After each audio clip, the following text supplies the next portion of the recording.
And let me let everybody in here.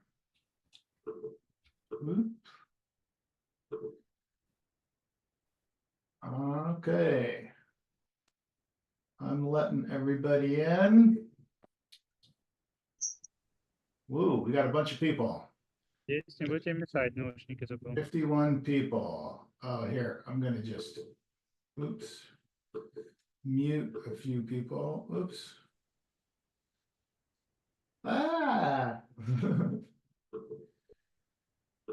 I think we should turn left here.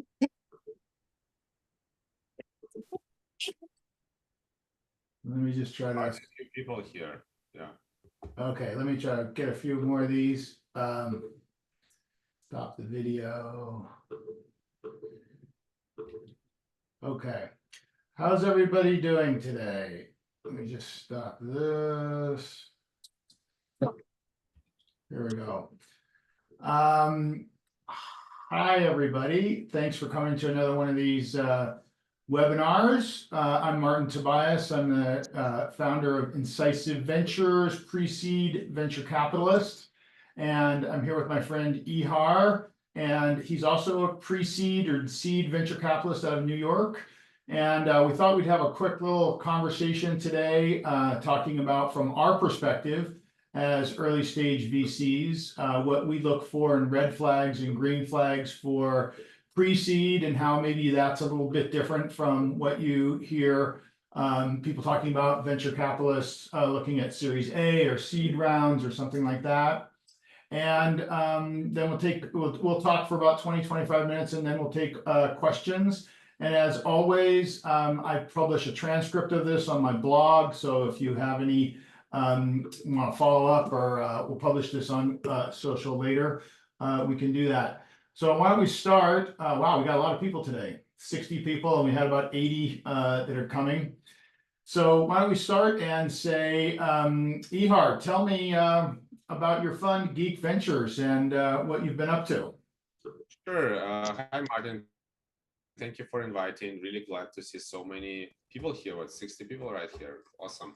Yeah. So yeah, I'm running Geek Ventures for a fund in New York. We are investing in immigrant-founded U.S. companies across different sectors, mostly related to AI, at pre-seed and seed stages, out of $23 million fund. Before that, I have operational experience working in software engineering, AI roles in Google, Facebook, and startups, and investing experience of more than almost 15 years by now, with about 200 startups invested, including Instacart, early stage, and so on. Super. Martin, is there a way to turn by default everybody on? Yes. Oh, wait a minute. I think I just muted you. Yeah, I've unmuted myself. Okay. Yeah, I'm not very good at managing all these things here. We'll keep letting people in. Perfect. Okay, so yeah, so you had an operational role in the past too, and this is your first fund? Yes, my first fund. Now, did you do angel investing before this, or syndicates, or anything like that? I did angel investments. I did something like more than 150 angel investments before the first fund. Yeah. Right, and I remember one of those was Instacart.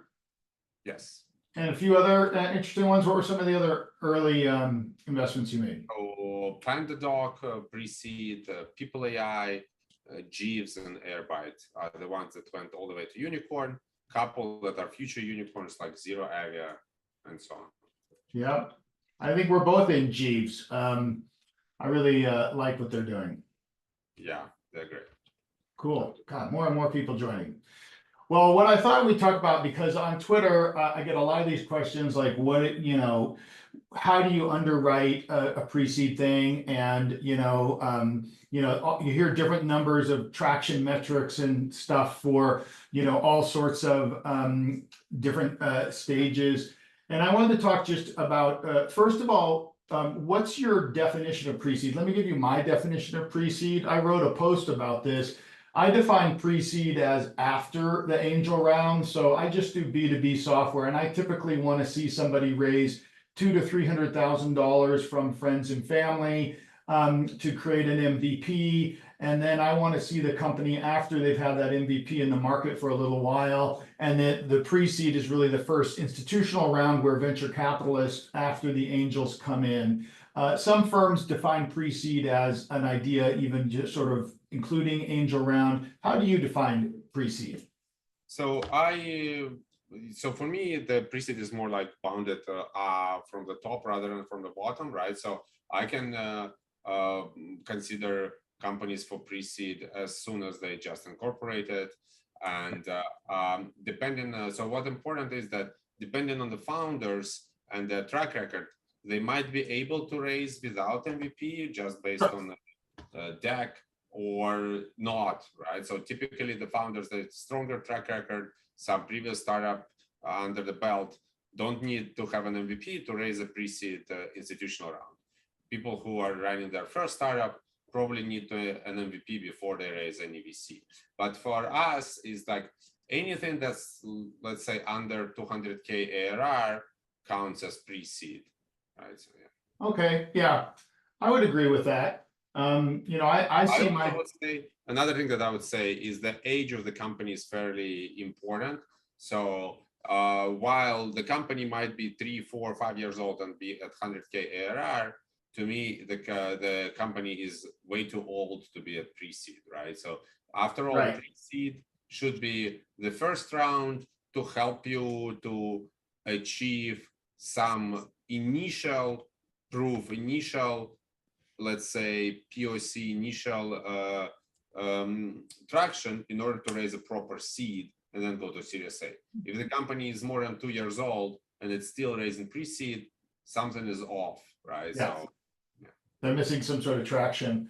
And what do you think needs to be achieved with the pre-seed?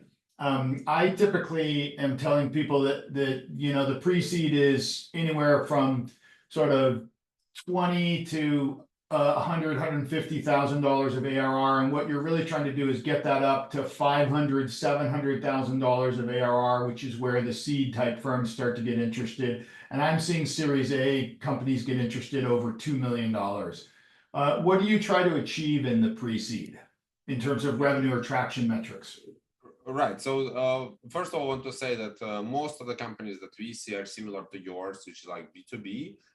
And those are easier to compare on the revenue numbers. But of course, there are all sorts of other companies that could be venture backable that would have different approach. Like, for example, robotics companies, right, or hardware deep tech. They might actually get different type of achievements to seed. But if we are talking about more like software first B2B companies, then typically I would say that they need to get to at least 300 to K ARR, better 400. So one of the examples of the company, I won't name it, but just that we invested at pre-seed when they were at about, I think, 10K ARR. So they just started. They basically showed us that they could sign a contract, right, or 2 contracts.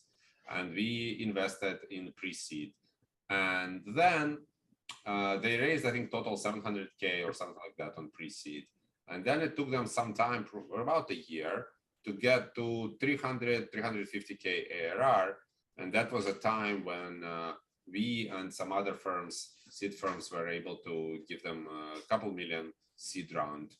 And yeah, that's an example of a right trajectory. And then with seed, they're already, need to get to at least $1 million to get the next round, which could be a seed 2, or if they get like 2 million, which I agree with you, is more like a Series A. Okay, cool.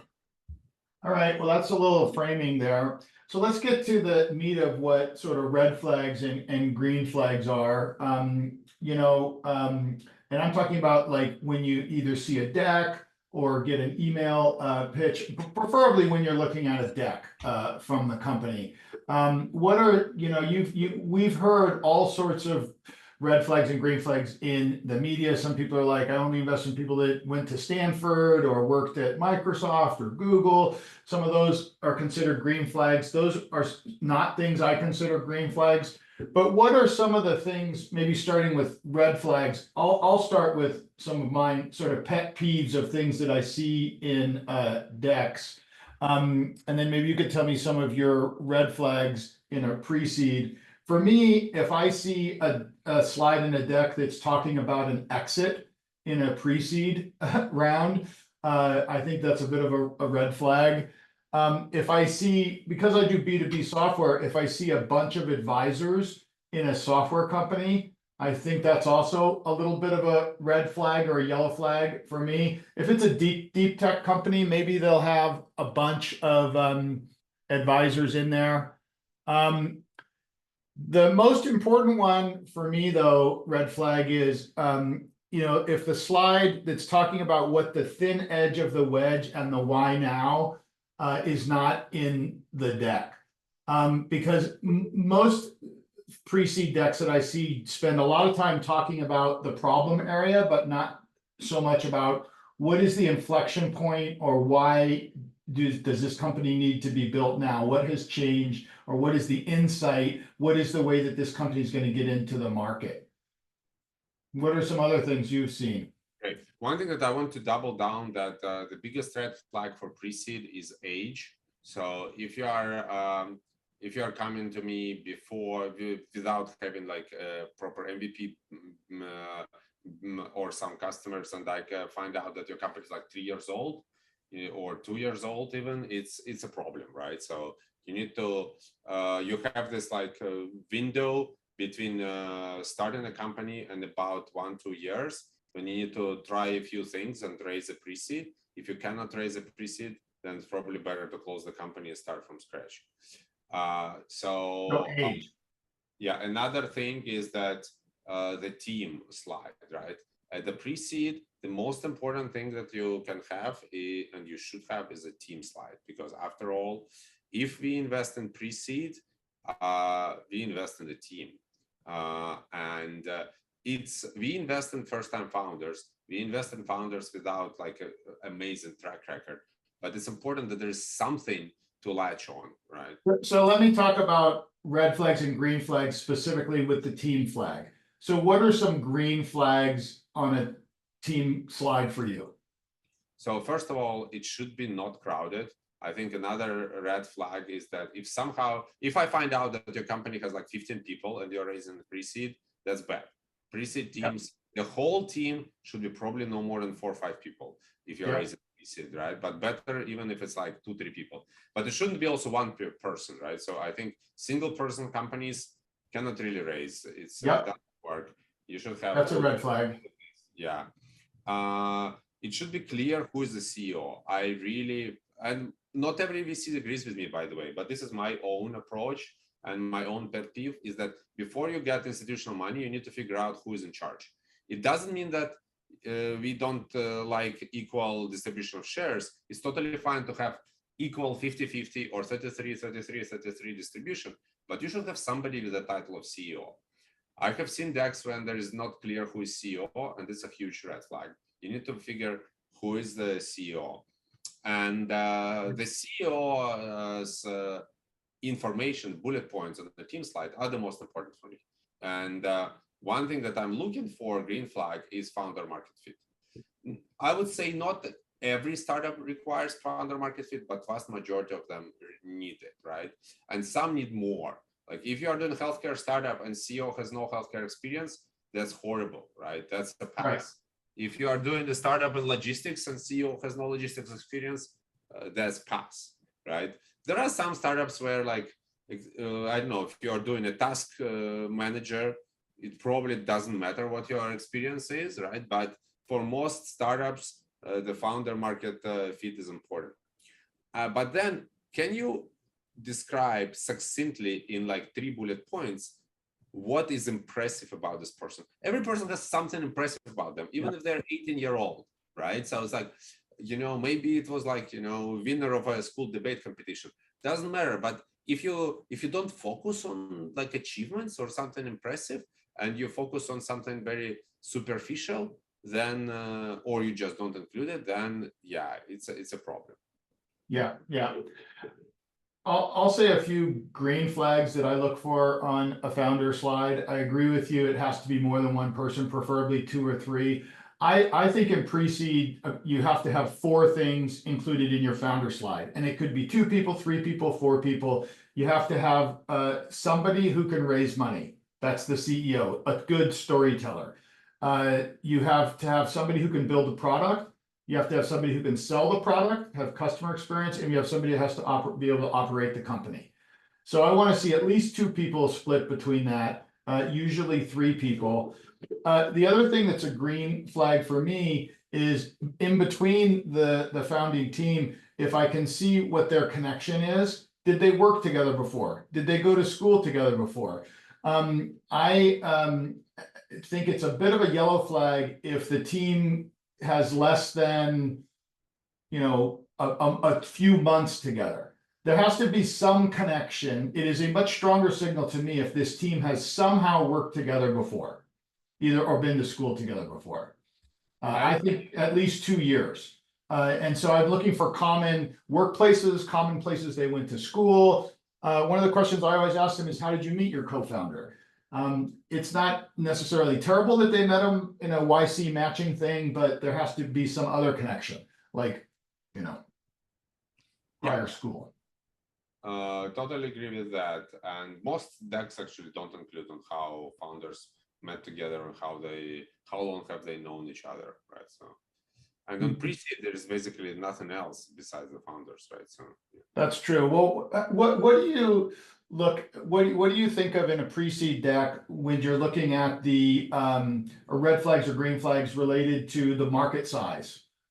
So I think it's important that market size is there in some way. Again, if you don't include it, then you are missing on something important. But I think the one important red flag is when your market is too generic. I've seen a slide of a company that tries to sell some software in related to food, to restaurants, and they had a market size of $10 trillion spent on food. It's like, yeah, it's not your market, right? That people spend trillions of dollars on food, right? Similarly, trillions of dollars spent on travel is not your market, right? So yeah. It's like you're saying that your market is trillions of dollars spent on software. No, it's not, right? So what I really appreciate is that the market is very pinpointed, very clear to you. It's also shown that it's growing. One thing that most people forget to show that the market is growing year over year. It's very few decks actually have it, but if you say that there is a growing market, it's more important. Another thing that I like is, and it's hard dance, is that you can show that the market is niche, but it's at least $10 billion. I mean, $10 billion is like the kind of a magic number, but 5 is also fine. But if you end up having a market size where your market is $500 million, then it will be a turnoff, right? Yeah. So, and it might be correct market, but you need to understand how to reframe it so that that the VCs see that there is a path to a $10 billion market. Yes, I agree. I totally agree with you that if the market, the total market size is too big, I define that as people doing a top-down market slide versus a bottoms-up. I prefer to see a bottoms-up. Like there are, I sell to dentists, and there are 1 million dentists in the United States. My average contract value is this, and that's how I got my market size. Or the current customer makes this, current competitor makes this amount of revenue. I'd rather see bottoms-up things versus grand top-down, global category market slide size slides. How do you look at, or what is green and red flag things for you around the go-to-market slide? So I think that's specifically, I would leave it to you, because you spoke a little bit about the wedge, and I think that I really agree with your point about that they have to have some sort of wedge of how do they approach go-to-market initially. But while I remember in the market size, one thing that I want to talk a little bit is competition, if you don't mind, right? Yeah, Because sure. I think So what do you that, want to see green and red flag on a competition slide? yeah, so I think that first of all, when you try the very simplistic kind of a table, when you have I know 5-10 competitors, and you have you and your company has like All the X's and nobody else has any X's. Yeah. and everybody else has like red crosses, it's horrible, right? Also The try, check the XE box is terrible because it's self-defined terms. yeah, or XY chart where you have a bunch of logos and yours is in the top right, everybody else in the bottom left. Always. Bad. I think the very important thing is to understand, are you in competition with a lot of companies that are similar to you, or are you somehow unique, right? So, and it's important to, before you come to a competition slide, to be very realistic with you, because VCs will be, right? So for example, I see regularly a company that says we are using AI to help you schedule meetings. I think I've seen like 10 companies like that. At least. Yeah, right. And if you're doing a company like this, it doesn't mean that your company is bad. Maybe your company will be great, but you need to realize that you're coming to a VC that have seen other companies that have the same goal, right? And at that point, it's important to take a competition slide, but it's even more important to realize that it's harder to raise pre-seed when you have when you operate in such a competitive space with young startups. I would say I would rather also it's important to understand, is your competition other small startups or are big companies, right?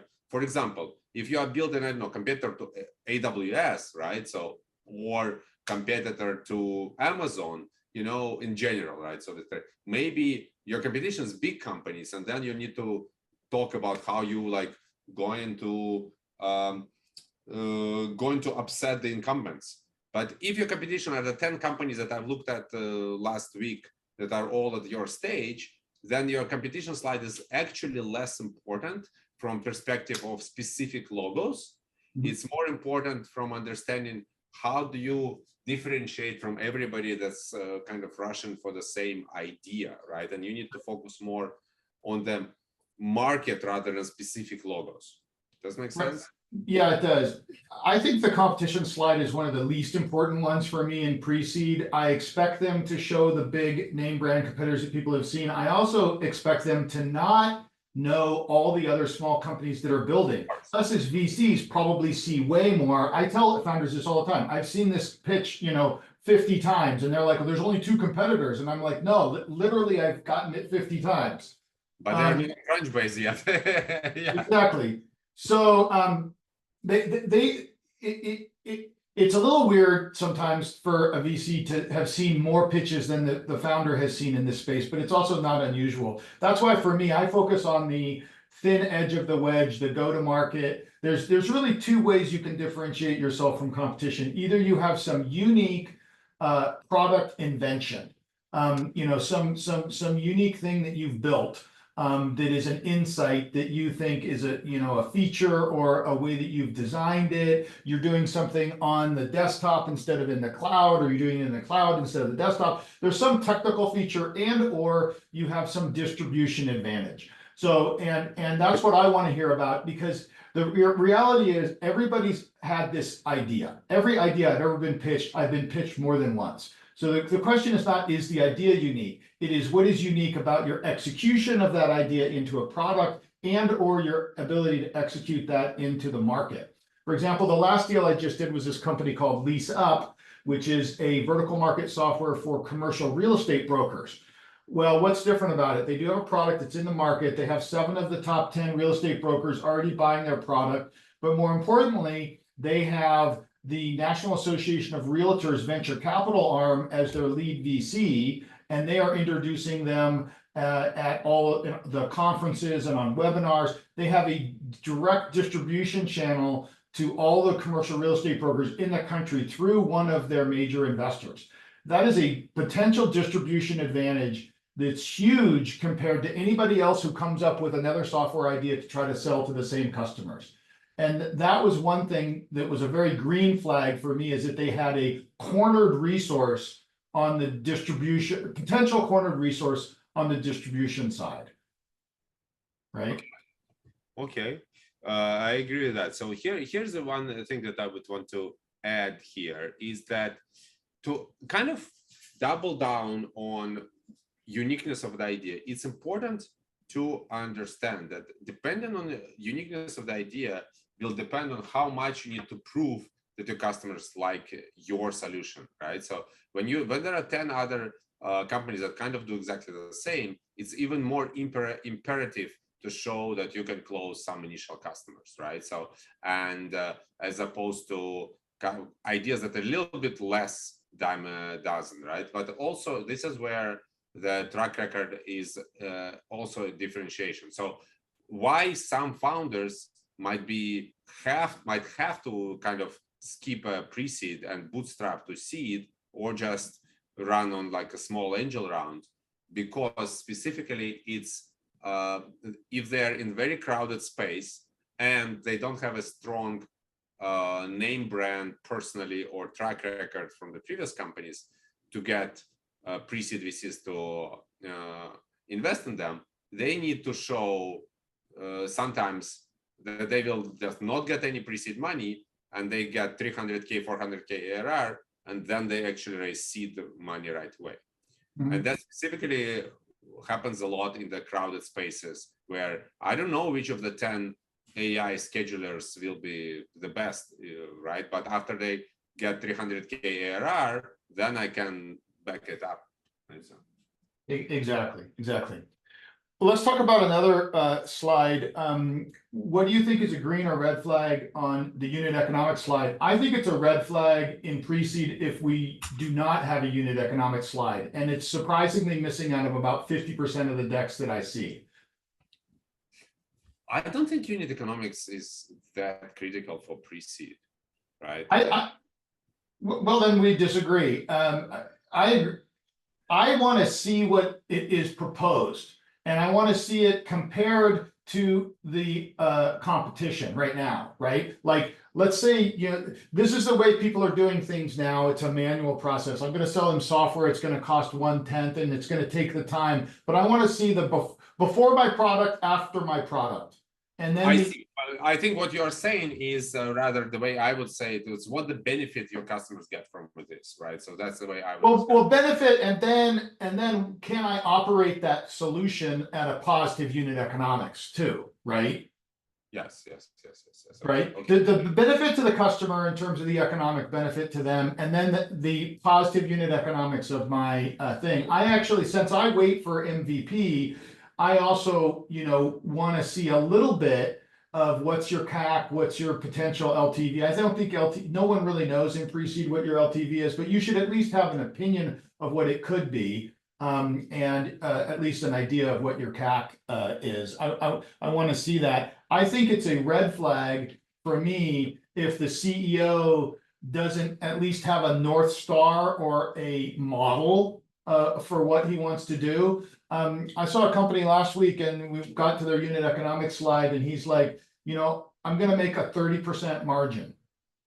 Those are my unit economics. And I'm like, that's not a venture fundable business. That's not a software business. It's 30% margin. This is important because then if you have this unit economics slide, then you can collect feedback. We are actually looking at a deal right now that I think the company is like 2 months old. They don't really have an MVP because it's more like, involved. It's not a pure software company, but the founder has had startups before. And even though I believe that the founders could have probably raised just based on their track record, they're taking it seriously and they prepared a really strong model. Right? Of course, it's all based on assumptions. They don't have actual numbers at all because they didn't launch anything. Right.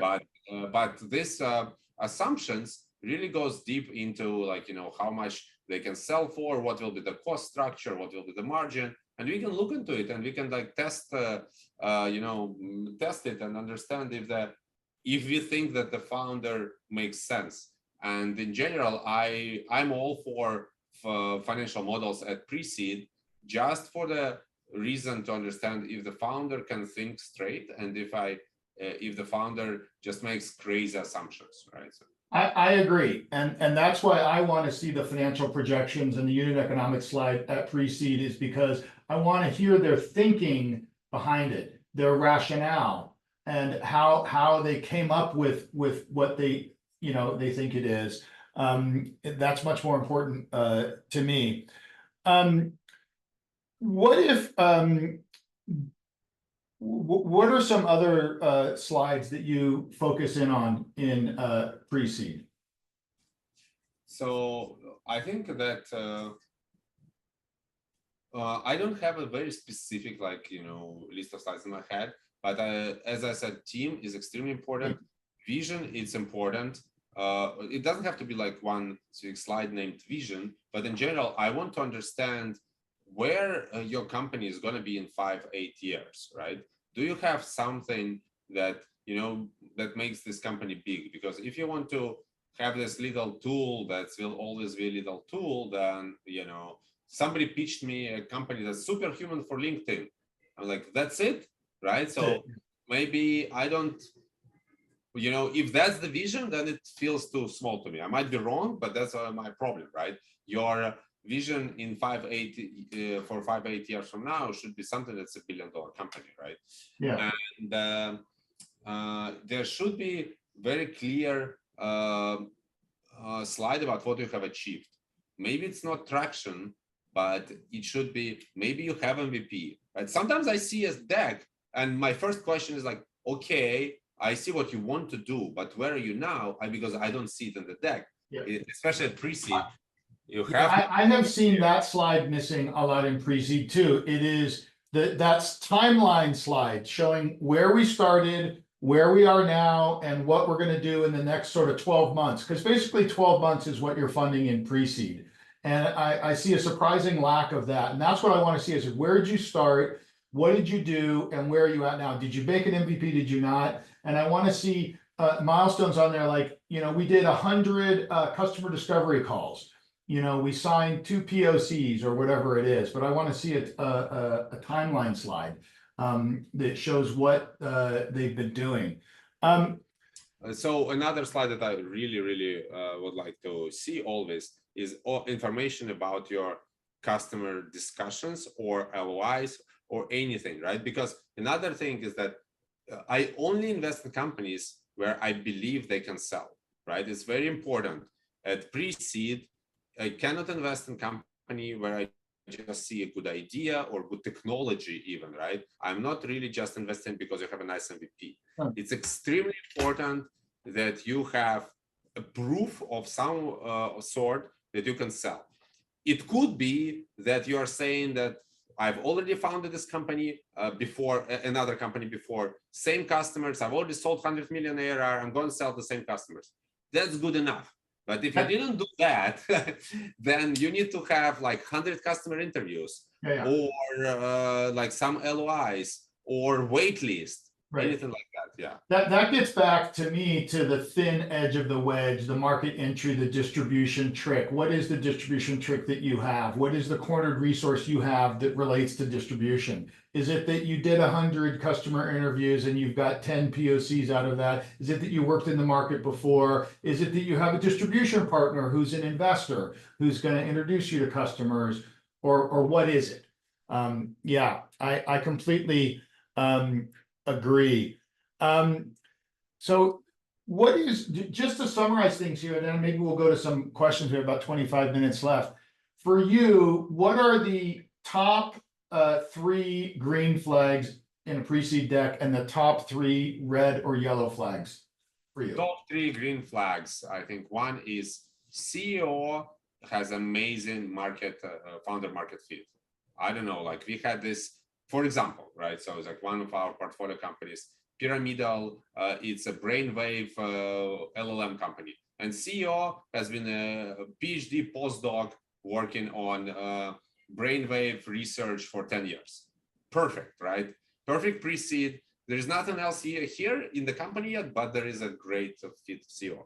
Number one. Number two, slide with the customer information, right? So like something like you have 300 customer interviews, we have LOIs, or we have 10,000 wait list, which we collected from even before we started this company, right?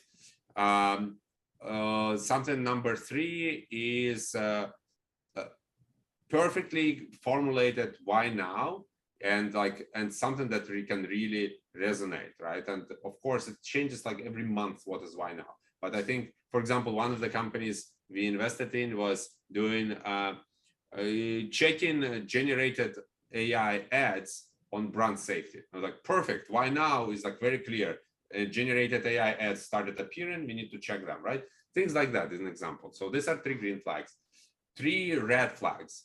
I say one red flag is that the team is too large or too small, or the team slide doesn't exist. I actually seen deck recently without a team slide at all. I don't know who is on the team. 10 slides, That's no crazy. team. It's crazy, right? So it's like, it's rare, but it happens. So second red flag, it's not clear where you're at in your journey. It's not clear. Do you have MVP? Do you not have MVP? So yeah. And a third red flag, I would say, mismanaged slide with market size, right? So if you don't understand your number just don't make sense, like you have $1 trillion numbers, then it's better not to have it at all rather than have it completely, nonsensical. Okay, those are all good ones. For me, the top 3 green flags would be first, a perfect. I agree with you. Founder market fit. I would sort of add to that the founder has got a really good story about why he or she is starting that particular thing. What is their insight to the market? I funded a company that they're in the AI cloud management space. And he had run a managed service provider trying to solve the same problem with the same customers for 10 years with systems engineers, and he was rebuilding that company in software. So he had been banging his head against the problem with one approach, changed the approach, and was taking this new approach to a problem he'd worked on for 10 years. So, I think the CEO, the founding team, somebody on the founding team has to have somehow a personal stake in the problem, a personal insight into it. I'll put my red flag on the same side of that. If the founder said, and then the question is, how did the founder find the idea? A red flag would be, I read a Gartner report and it seems like a good market. Or I was in business school and, I read this, on this tweet about something. That's a red flag about how the founder found the problem he's solving. I want to see, a green flag is a founder with some personal stake in it, and also that founder has been able to attract other very intelligent people. So a business focused founder with a strong technical founder, or a technical founder who's been able to attract a strong business person. You have to have been able to attract some other people to follow your vision on the founding team. That's the first green flag for me. The second one is I call it a thin edge of the wedge.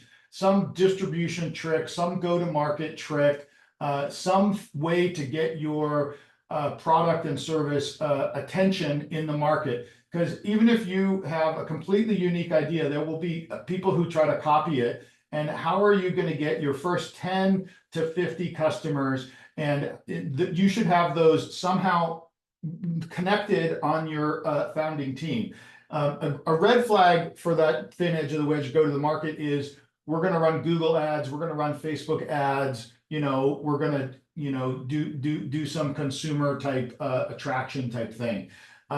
You have to show me that you've got some way to get your first 50 customers that's really cheap and really easy, and that they're already somehow in your ecosystem. They're LinkedIn friends of yours, you've worked with them before, your co-founder worked with them before. I call that the thin edge of the wedge, some distribution trick. And the red flag part of that is, not having a distribution trick. When I ask people, like, how are you going to get your next 50 customers? If they say we're going to run Google ads, that's a red flag, in my opinion.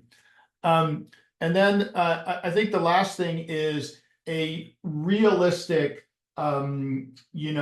set of expectations on all the things that are awareness of the market. So that goes onto the slide of not having a $10 trillion sort of food market, having a reasonable market size slide, but also it relates to valuation.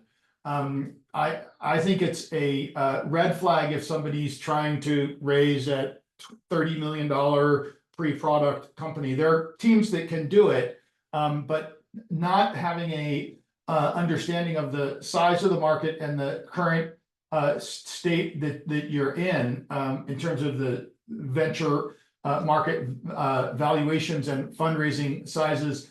A red flag for me on fundraising size is, they're saying I'm going to raise $2 million because I think I can raise $2 million. I want to see somebody raising $2 million because they have a clear set of KPIs they want to do in the next 12 months. They've estimated how much it costs in terms of people and go to market and everything like that. I want to see them funding KPIs with their round instead of just saying they're raising an amount of money because my friend raised this amount of money. Let's talk a little bit about the round sizes and valuations, because it's a very interesting thing. For example, most decks, I don't really include the size of the round or the valuation, but some do.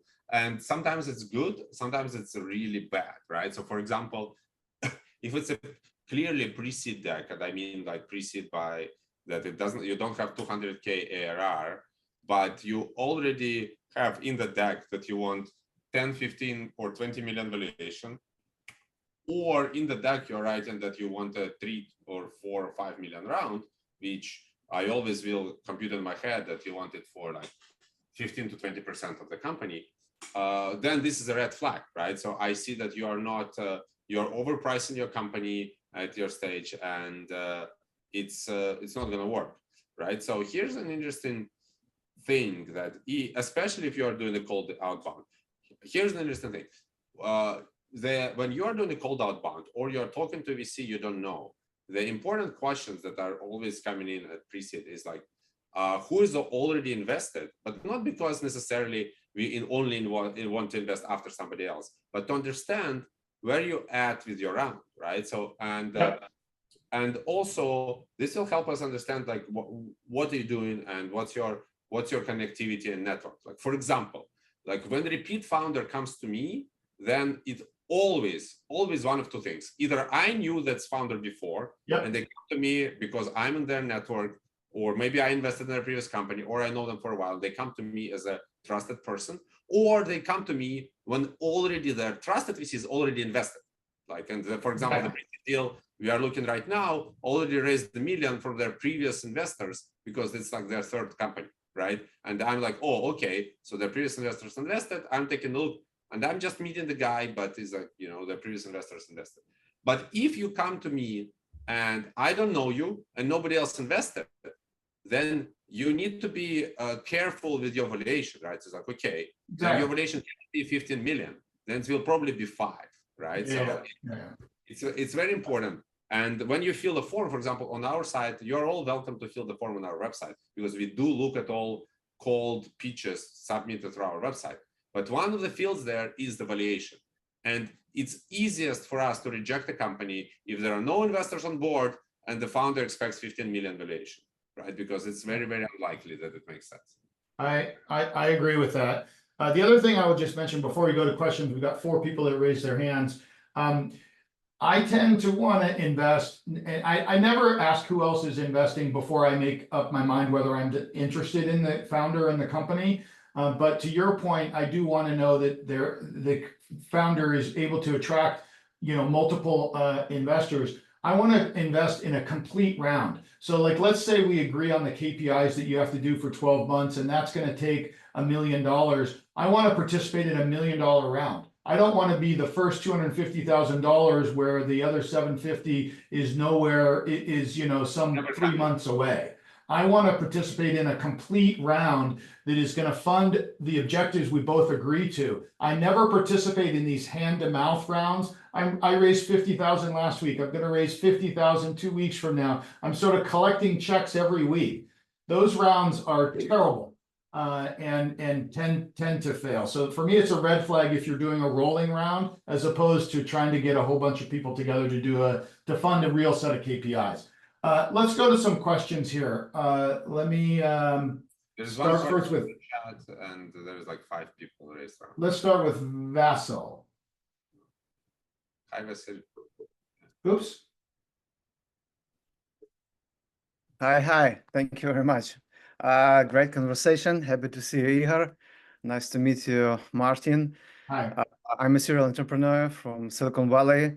Actually, right now have launched a Raisable Founders Hub where I help actually entrepreneurs to shift their mindset and prepare their business for the fundraise. So it was quite interesting to listen and hear your 2 different approaches, how you identify founders that you can invest in. I made a lot of notes, but my question is, what is the #1 mistake every founder, the majority of founder make, and when they launch their business, when they're early stage? And another question is, I've been to a meetup with Doug Leone from Sequoia Capital, and he shared that his #1 question is this a mission-driven founder? So Martin, you covered this topic a little bit, but I want to dive deeper if you can. What does it mean for you to be a mission-driven founder? How important is for you on the pre-seed stage, and how would you identify, is this a mission-driven founder? Thank you so much, guys, again. Yeah, thank you. I wouldn't use the word mission driven. I would say the founder has to have some personal stake in the problem they're solving. Like I said, not that they read about it in a Gartner report or, did some research and think this is an interesting market, but they have to have a compelling story as to why they are the only person in the world that can solve this problem. They looked for a solution, they tried to buy one from somebody else, and they're building it themselves because they got frustrated and they know they can do it better.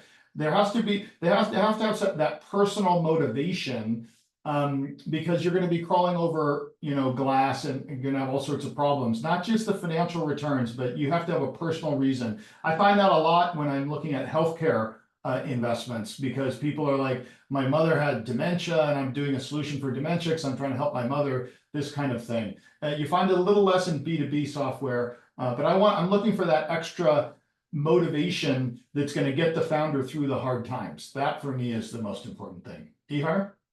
Yeah, I think it's very important for me to see that the founder is in this for a long haul, right? So if I ever get a whiff that the founder here is opportunistic and he is not really connected to the goal and mission of his or her company, and they will probably leave with the first opportunity or get, or exit in a couple of years, then I will not invest. And the founder market fit that I spoke about is one of the ways to test it, right? So for example, if the founder has been in healthcare for 10 years, probably healthcare is their life's mission and they will continue this, right? But if the founders just, I've seen these founders that like jump here and there all the time. Now they're doing real estate startup. Last 2 years they were doing healthcare startup. Before it's like, yeah, it's very hard to believe that this will be for a long time, right? So this is very important for me. Of course, sometimes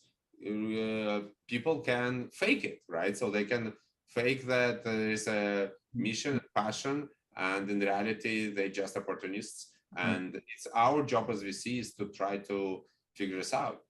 Yeah. I agree. Thank you, Vasil. Let's go to Saeed. Did you unmute? Okay, great. Thank you. Well, thank you for all the insight. I'm just curious, like I'm a lawyer, startup lawyer, and I work with startups and also like a lot of financial institutions. I think what you described works great with a lot of extrovert people, but not necessarily introverts, like that might have either great technical skills or business acumen, like to actually understand the needs.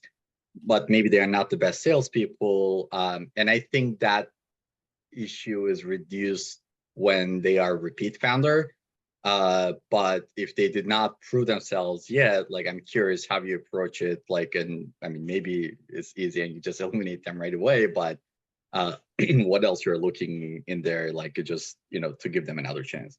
So what's the question? So, I mean, what you described in terms of being a good salesperson, like, when they present the idea or when they are like mission driven and just being able to show that to you, I think that's a lot easier if someone is more comfortable, like in social interactions or an extrovert, whereas it's a lot more difficult, like if they are an introvert.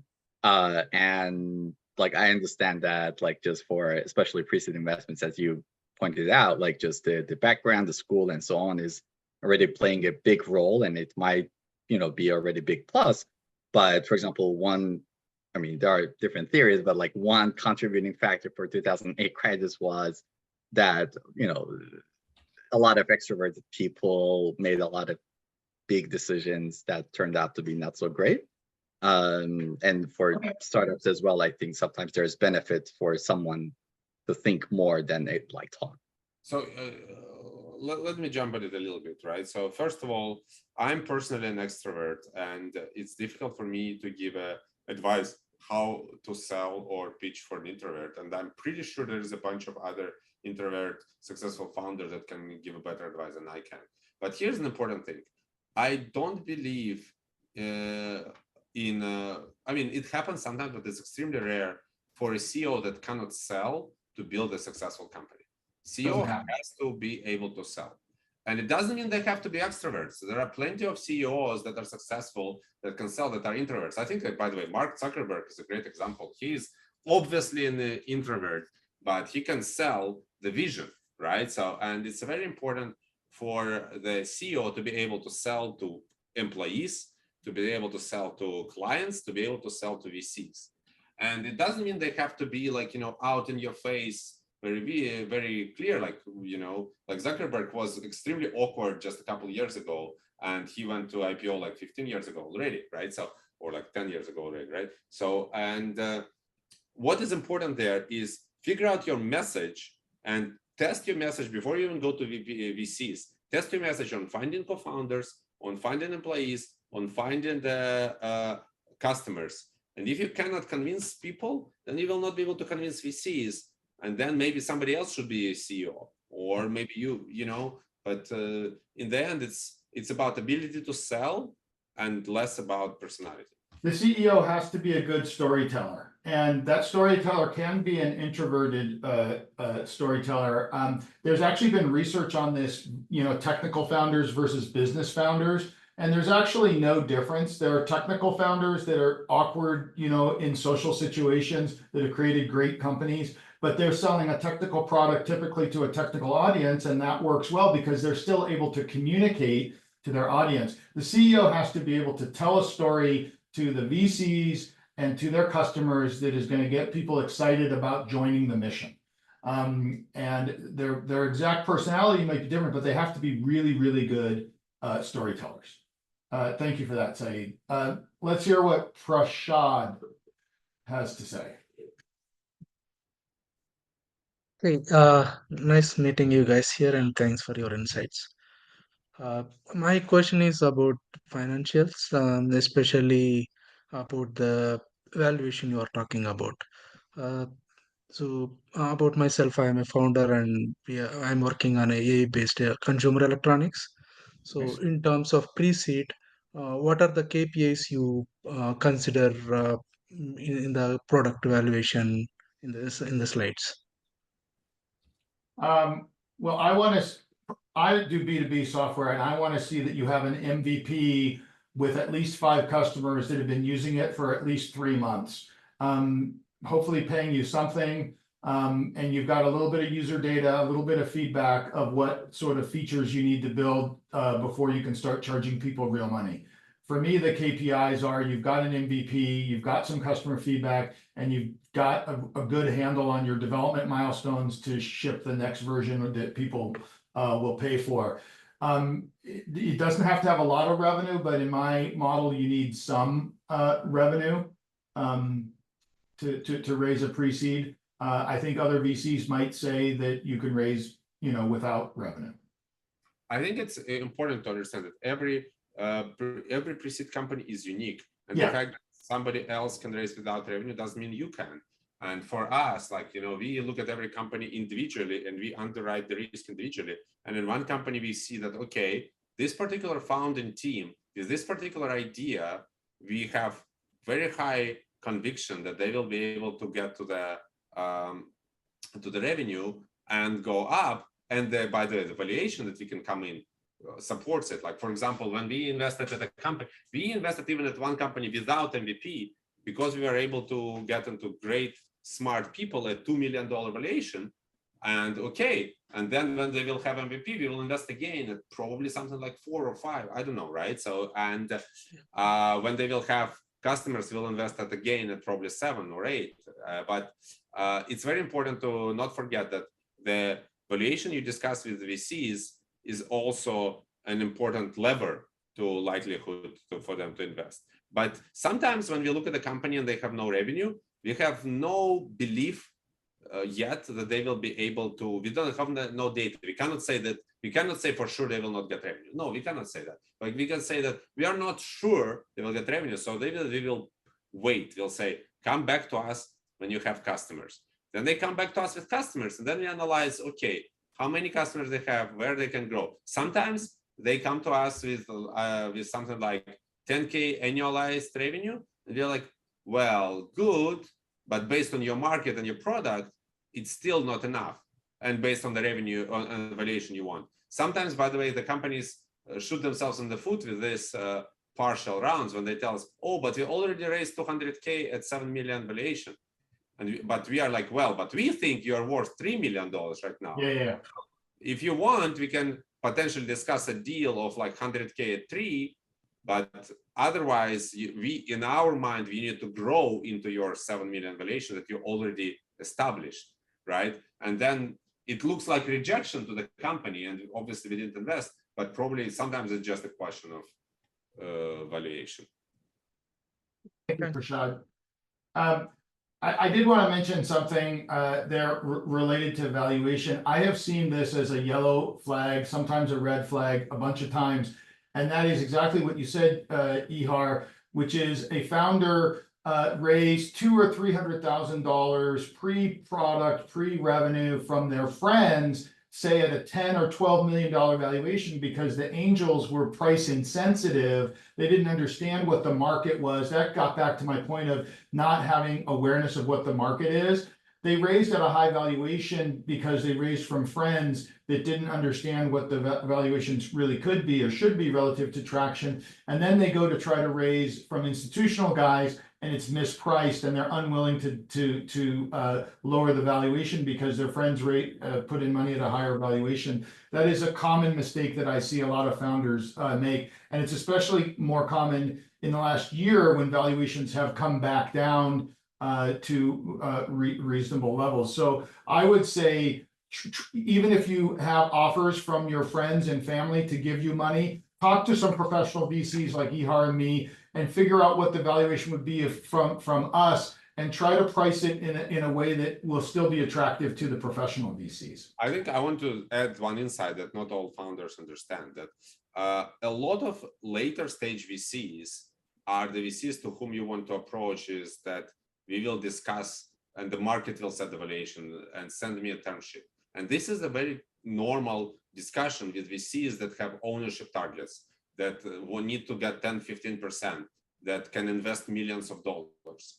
But if you are raising pre-seed, vast majority of VCs you will meet do not want to actually negotiate with you. No. Right? Because they will invest 50K, 100K, 150K, 200K, and they want to invest on safe, and they don't want to get into negotiation battle with you. And here what happens is that they ask you, what was the last round you raised at? Or what are you raising at? You tell them a number, 10 million, and then they will pass. They will not try to give you a counter offer. They will not, negotiate with you. Because here's the problem. There are so many pre-seed companies, just too many, that negotiation is just not worth it. It's just a waste of time. And when I hear that the company that has pre-revenue already raised 200K at 10 million, and I think, well, maybe I would consider it at 4, but they already have 10, so it's a negotiation. I'd rather pass and look at the other company that comes to me from the perspective of 4 or 5, and then I'll spend more time on that one. So be very clear that it's you, the founder, who is setting the price on pre-seed way more than a VC, and don't overprice yourself. Don't overprice it, yeah. So Ihar, do you have, I had said it would go to 6 o'clock, but I have another 15 minutes. Can you take 15? Unfortunately, because I'm in New York, yeah, you know, it's 9 p.m. here already. I have to jump. You need to go. I can do like one more question. All right, let's do one more question from John R. And then we'll wrap it up. Hey, Martin, Ihar, good to see you guys. Real quick, going back to the CEO situation. So have you come across a situation, it's green flags, it's founder market fit, but it's just obvious that the founder or neither of the founders can really be the CEO, and that they, you know, don't have people management skills. They can't be the CEO, and even potentially they recognize that themselves. What have you tried to address that situation? I've definitely seen a situation like this. And for me, it's like, you know, if I'm not an investor, it's not my place to tell the company what to do. I'll just pass, and, you know, that's it, right? And the last thing that VCs want to tell is that I don't think you're the right person, right? So as a VC, I cannot really tell the founder, you're not the right person, or I don't believe in you personally, right? Because people take it personally, people get offended, and it's not a good for anybody. So but I definitely see a situation like this, and then I pass and, you know, look at other companies. If I see a founding team that doesn't have somebody that could clearly be the CEO, and I think in pre-seed, I'm not talking about the CEO like forever. I'm talking about for the next 3 to 4 years, which is getting product market fit, developing the product, getting your first 50 customers, getting the company up to basically $2 million or $3 million of annual revenue. If I don't see somebody on that team who who I'm confident can drive the company to $3 or $4 million of revenue, raise money, tell the story, hire the team. That's the CEO's job. Raise money, hire the team, manage the operations. I'm a pass. Yeah, I agree. Yeah. Thanks for those answers. You know, it's hard to get to a pass when you really love the idea and the team, but they just don't. But in pre-seed, you might love the idea, but it's the team. And I don't know about you, Ihar. Probably 50-60% of the teams that I've invested in pre-seed have pivoted within the first year. yeah. And that was because they had management teams that were listening to customers, that were iterating, and that could pivot. It was the management teams, the quality of the management team, that allowed them to pivot. Poor management teams get stuck on an idea and continue to go down a rabbit hole when it's a bad idea. So it's really about the team in pre-seed. So I'm sorry that we couldn't get to everybody else's questions, but thank you for coming. There'll be a post on my site that summarizes all this and the transcript. Thank you for your time, Ihar. Where can people find you, Ihar, on the internet? I'm very active on LinkedIn and on Twitter. Please reach out to me. But if you want to send your startup to us, it's much better to just go to geek.vc and click on the Pitch Us button and fill the form. I agree. And for me, of course, most people probably know incisive.vc and click the Pitch Us. Thank you all for your time, and enjoy the rest of your night. Cheers. Bye. Thank you, Martin, for inviting me. Bye.